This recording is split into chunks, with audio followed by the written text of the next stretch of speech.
Nos maisons ont été brûlées. Nous n'avons plus rien là-bas. Ils nous chassent, ils nous égorgent, ils nous tirent dessus. C'est pour cela que nous sommes partis.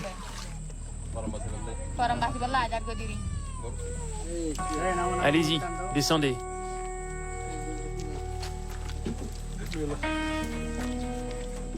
Ils sont couverts de boue. La couleur de l'exil. Dans leur fuite, ils n'ont rien emporté. Nour Mohamed, son frère et leur famille viennent de traverser la rivière Naf, la frontière entre le Bangladesh et la Birmanie. On n'a plus de maison. Les militaires nous ont frappés. Mon enfant, qui est un peu plus grand que celui-ci, je l'ai perdu. Mon père et ma mère aussi ont disparu.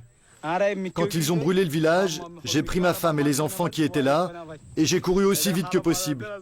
Depuis, je ne retrouve plus ma fille. Sur la route et près de la rivière, j'ai vu des cadavres d'enfants et tellement de morts. Partout, on a vu des cadavres et des corps mutilés, des corps brûlés.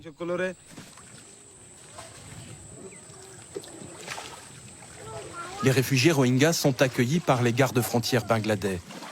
Ils ont pour consigne de les laisser passer. Dépêchez-vous. Ils risquent de tirer de l'autre côté. Un bataillon birman s'est installé juste en face.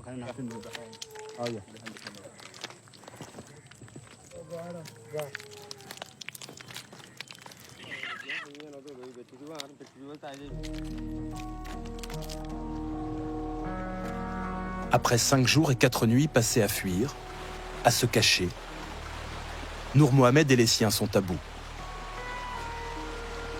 Ils doivent pourtant continuer à avancer. Leur dernière force les porte de l'autre côté de la rivière, où un dernier passeur les attend. Vous êtes combien? On est 5 personnes, 5 adultes en tout. Si c'est trop cher, prends un autre bateau. Il y en a plein d'autres là-bas.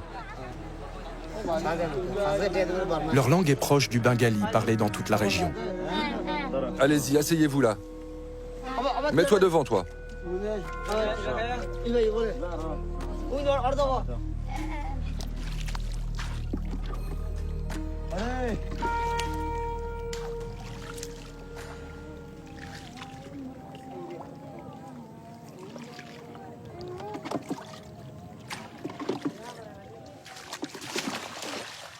Après un dernier voyage en barque,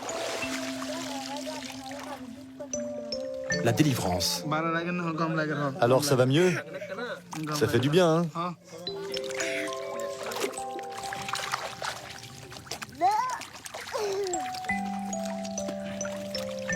Oh, ça gratte!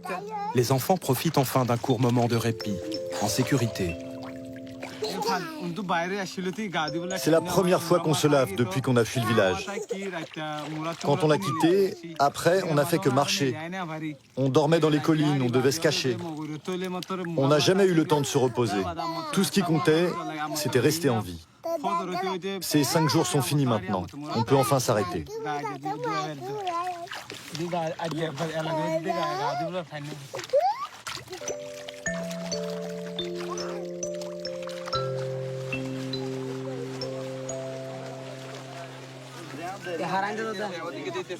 Avancez, avancez. Il y a de la nourriture et de l'eau pour vous là-bas. À peine arrivée, la famille est noyée dans le flot des réfugiés.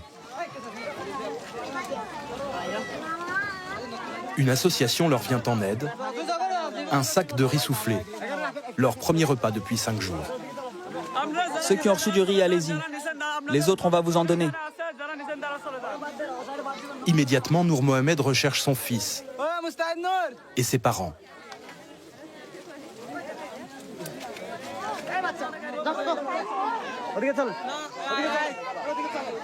Les grands-parents guettaient l'arrivée de la famille au point de passage. C'est ma mère, je l'avais perdue. Et là, c'est mon père. Je viens de les retrouver.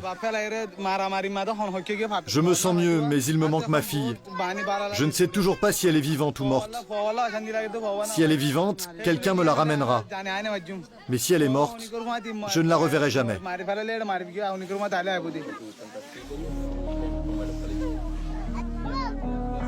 La famille se retrouve. C'est une famille ordinaire. Une famille parmi des dizaines de milliers d'autres rescapés. Une famille qui n'a déjà plus la force d'aller plus loin.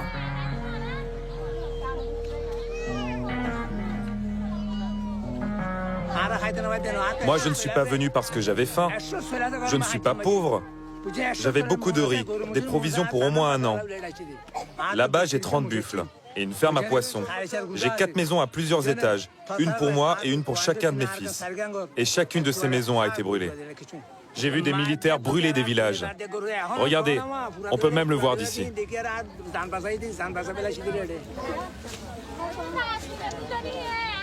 Visibles depuis le Bangladesh, ces colonnes de fumée. Ce sont des villages Rohingyas en feu le long de la frontière.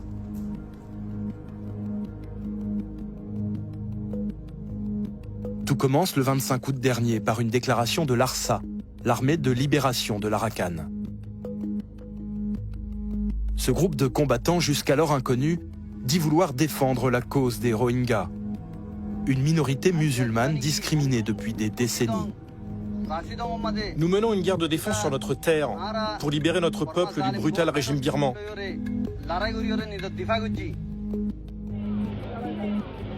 Le jour même, une vingtaine de commissariats sont attaqués. 12 policiers sont tués. En représailles, l'armée birmane lance une opération contre ce groupuscule qu'elle qualifie de terroriste. Elle s'en prend à toute la population.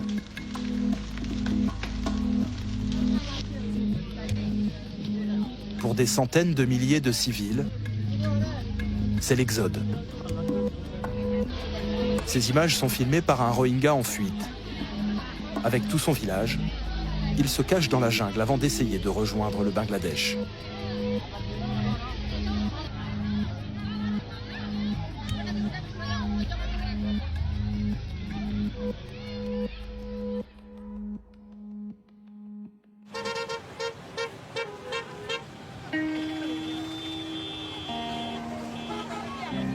Le long de la route numéro 1 qui suit la frontière, tous visent le même objectif, se rapprocher des camps.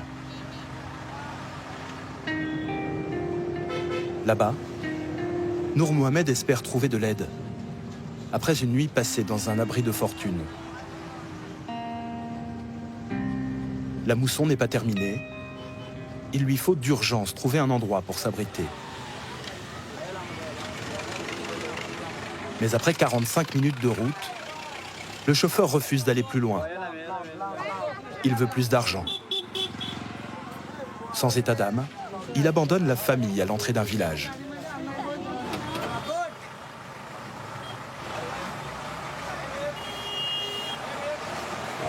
Je ne sais pas combien de temps on va rester ici, mais je crois qu'on est là pour un moment. Est-ce que tu nous as trouvé une place? Au téléphone, son père cherche une solution pour loger la famille. Il faut acheter des bambous, il faut acheter des bâches. Il faut absolument que tu nous trouves une place dans un camp.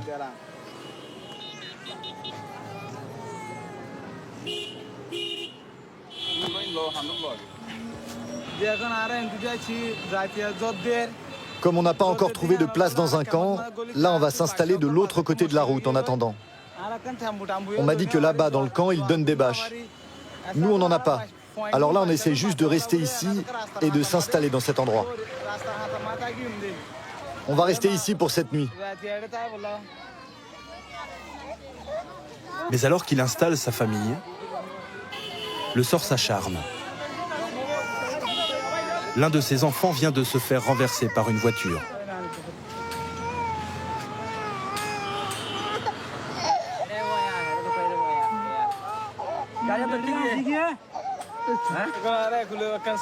Lorsqu'on a changé d'endroit, une voiture a renversé mon fils. Il a failli se faire écraser. Et j'ai déjà perdu un enfant. Les soldats birmans l'ont tué.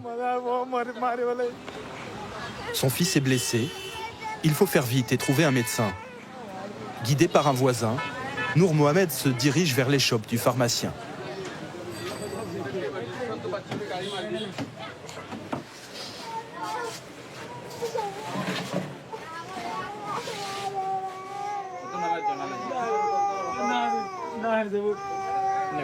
Assure-toi bien qu'il n'a rien de cassé.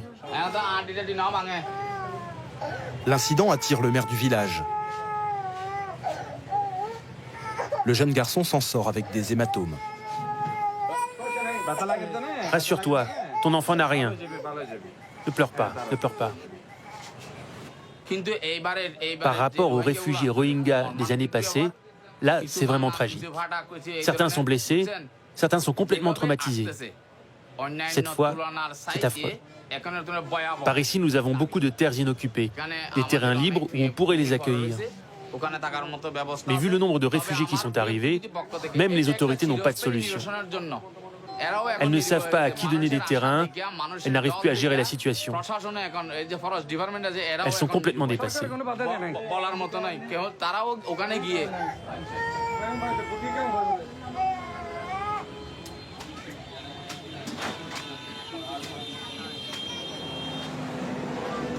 Sans terrain où construire un abri, la famille se protège comme elle peut.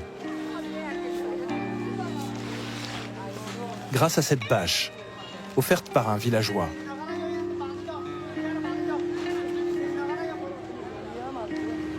Ils vont passer la nuit sur ce bas-côté.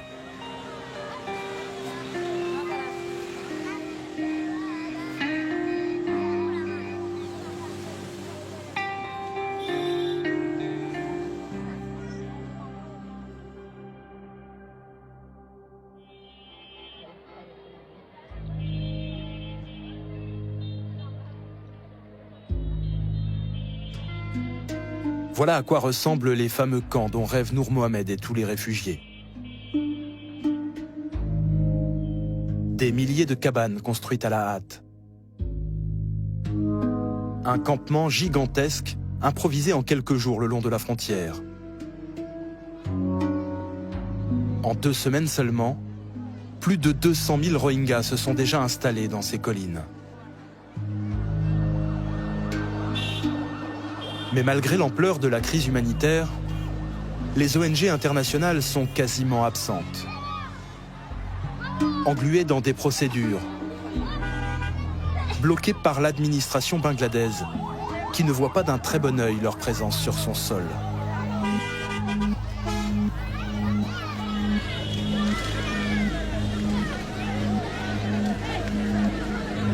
Au premier jour de l'exode, seule une poignée d'associations vient en aide aux Rohingyas. Venues de la capitale, elles distribuent vêtements et nourriture à des réfugiés affamés. Le chaos est total.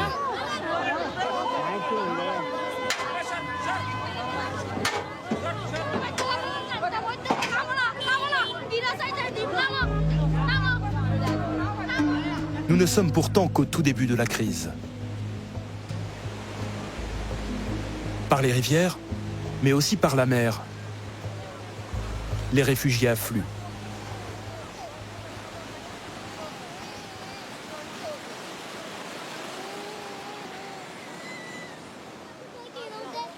Allez, chacun prend son sac. Prends le tien, toi. Des femmes, des vieillards, des enfants, et toujours les mêmes regards.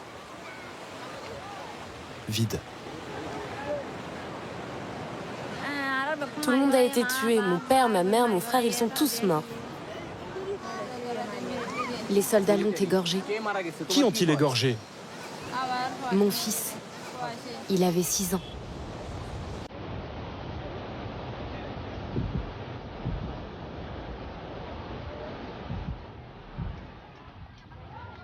Chacune de ces histoires est unique. Pourtant, elles se ressemblent toutes. Les Rohingyas racontent tous les mêmes massacres. Non pas spontanés, mais très organisés. Une politique systématique, mise en place par des militaires, qui à chaque fois procèdent avec méthode. Les militaires sont d'abord venus nous dire de quitter notre village, de partir. Nous, on leur a répondu, nous n'irons nulle part. Nous sommes ici chez nous. Nous allons rester dans notre village. Si vous voulez nous tuer, faites-le. Mais ensuite, ils sont revenus. Ils ont capturé les chefs du village et ils les ont égorgés. Ce jour-là, ils ont d'abord tué 20 hommes. Chez nous, les militaires ont emmené les hommes par groupe de 5 ou 6. Ils les ont rassemblés et ils les ont tués en leur donnant des coups sur la tête ou en leur tranchant la gorge. Puis ils les ont jetés dans des fosses.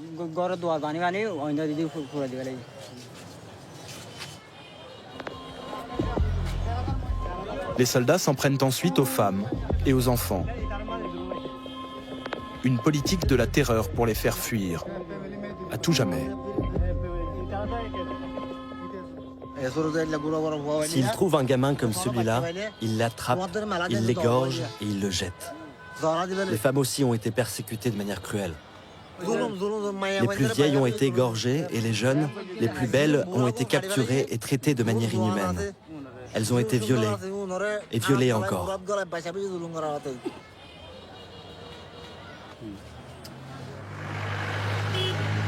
Selon les Nations Unies, c'est un cas d'école de nettoyage ethnique.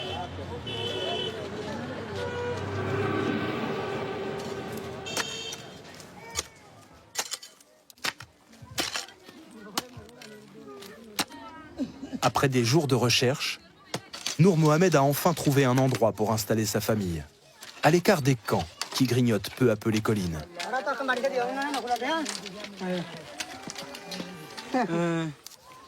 Avec ses frères et ses cousins, il construit une maison pour abriter les siens. Ce terrain appartient à ce vieil homme. Il m'a dit, vous venez de Birmanie, vous avez été persécuté, alors vous pouvez rester sur mes terres.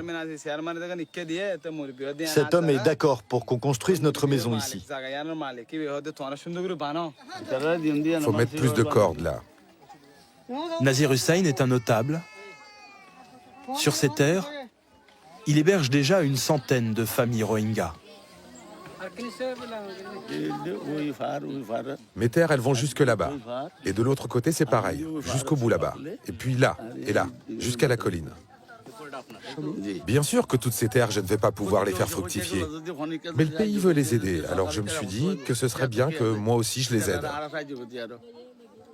Je ne vais rien y gagner. Mais eux, ils n'ont rien. Nulle part où aller. Et ils sont venus de si loin. Alors si je les aide, Allah me remerciera.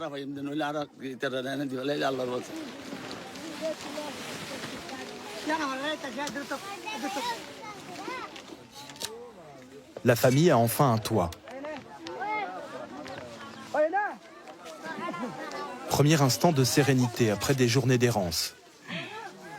L'occasion aussi de se confier, d'envisager l'avenir. Ils ne savent toujours pas s'ils pourront rentrer un jour.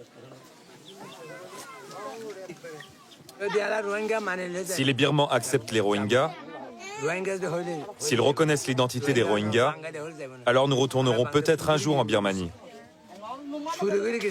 Mais s'ils continuent à dire que nous ne sommes que des Bengalis et que nous avons migré illégalement chez eux, alors nous ne retournerons jamais sur nos terres. Attends, la question c'est, faut-il se battre ou pas? Mais comment veux-tu qu'on fasse? Ils sont au pouvoir, on n'a aucune chance. Donc non, nous n'allons pas faire la guerre. Nous avons été persécutés. Beaucoup ont perdu leurs proches. Certains ont perdu leur mère, leur père, leurs enfants. Moi-même, j'ai perdu ma fille. Alors si en plus on fait la guerre aux Birmans, on va tous mourir. Vous êtes prêts à mourir ici?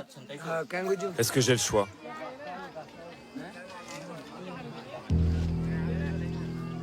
La majorité des Rohingyas n'aspirent qu'à vivre en paix.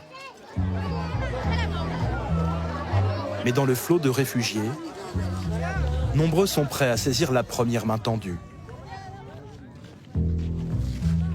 En l'absence d'organisation humanitaire, certains profitent de la situation pour s'attirer les bonnes grâces de cette population désemparée.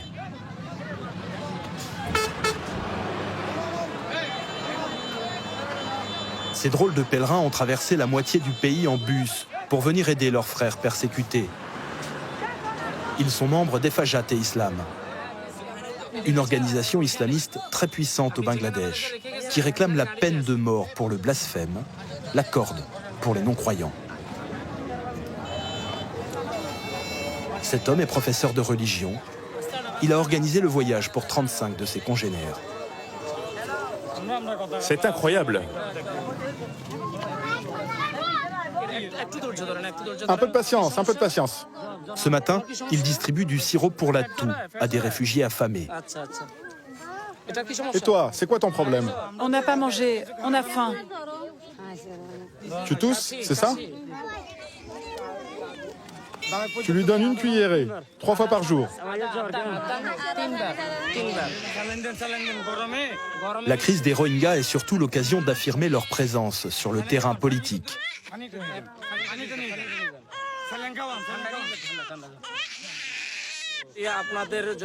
Nous disons au gouvernement, si vous n'avez pas le courage de régler ce problème, nous, on va s'en occuper. Nous allons vous trouver des jeunes combattants. Donnez-nous des armes, donnez-nous des camps d'entraînement. Et nous, comme tous les citoyens, nous sommes prêts à faire la guerre pour nous battre contre eux. Nous demandons qu'Aung San Suu Kyi soit pendu. Vous êtes prêts à vous battre?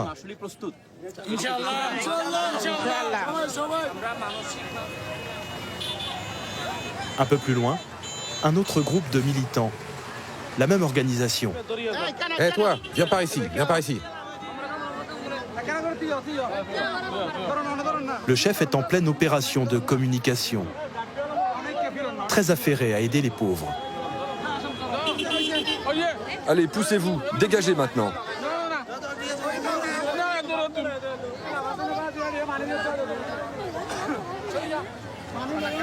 Grâce à cette campagne, Efajat et Islam espèrent lever des fonds auprès de ses adhérents. C'est bon maintenant, dégagez, dégagez. La plupart des billets distribués sont abîmés, inutilisables dans le commerce. En réalité, le sort des Rohingyas est le cadet de leurs soucis.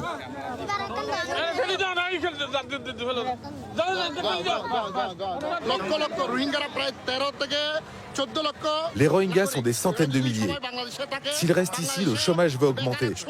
Et si le chômage augmente, les vols, les cambriolages, les meurtres, tout ça va exploser et se répandre dans tout le pays.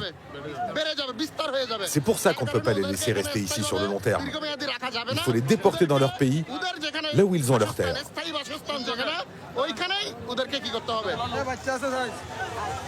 Un sentiment partagé par les autorités, qui s'inquiètent de voir les Rohingyas s'installer au Bangladesh.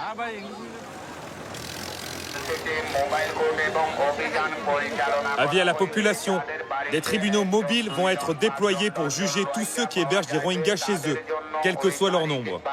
C'est interdit. Les condamnations seront extrêmement dures. Les Rohingyas seront arrêtés, condamnés et renvoyés. C'est un ordre du préfet et du maire.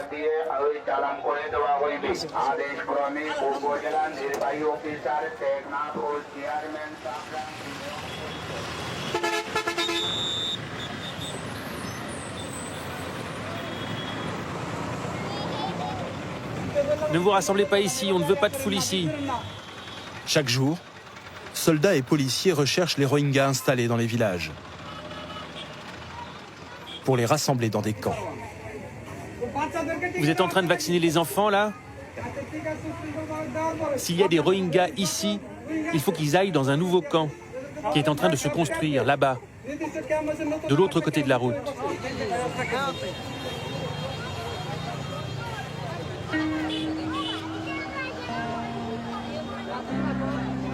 Ils sont déjà plus de 500 000 à avoir trouvé refuge le long de la route numéro 1. La moitié des Rohingyas de Birmanie.